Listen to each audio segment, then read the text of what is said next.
I'm Yonatan Zeigen. I live in Tel Aviv. I grew up on Kibbutz Be'eri, right beside the border with Gaza. And, I guess people are interested in what I have to say because my mother was killed in the October 7th attacks. My mother is Vivian Silver.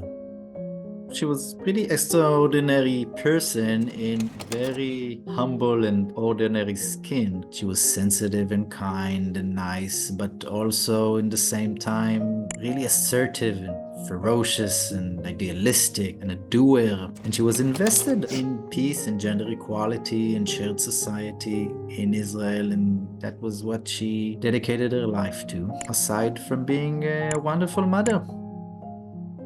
Her funeral was a gathering of Jews and Arabs who I think wanted to commemorate her and celebrate her life, but also come together and be hopeful with this notion that we want to continue in this path of peace. We don't want to feel alone because it is a lonely path here.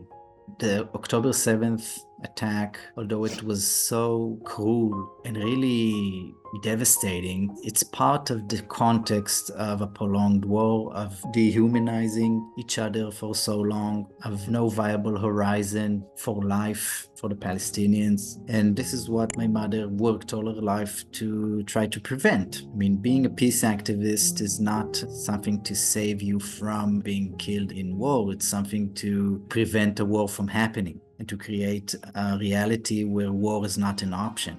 And we failed in that. Both Palestinians and Israelis failed in that effort. And when you're in war, then atrocities happen. So we were slaughtered on the 7th, and now we're slaughtering Gaza.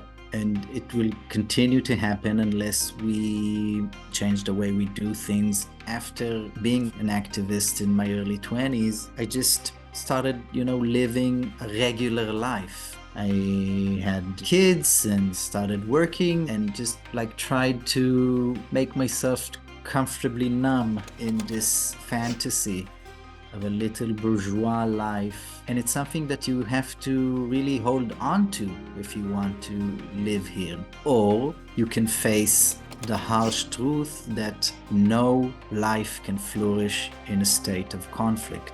October 7th and the death of my mother just shook me up and made me understand that I can't lead a life that is detached from trying to make change because our status quo is not sustainable. I let myself, be in this political coma. But I wanted to stop. I wanted to not happen to other people. To war, it will always just bring more pain and devastation and destruction and vengeance. The war here is not between Israelis and Palestinians. It's between forces of life and forces of death. So when people all over the world choose sides, I'm pro-Palestinian and pro-Israeli, they are just putting fuel into this fire instead of being pro-peace. So that means marching together to strive for peace. We all spend all of our time trying to convince other Israelis that peace is possible. And you know that already. That's what your lives are all about.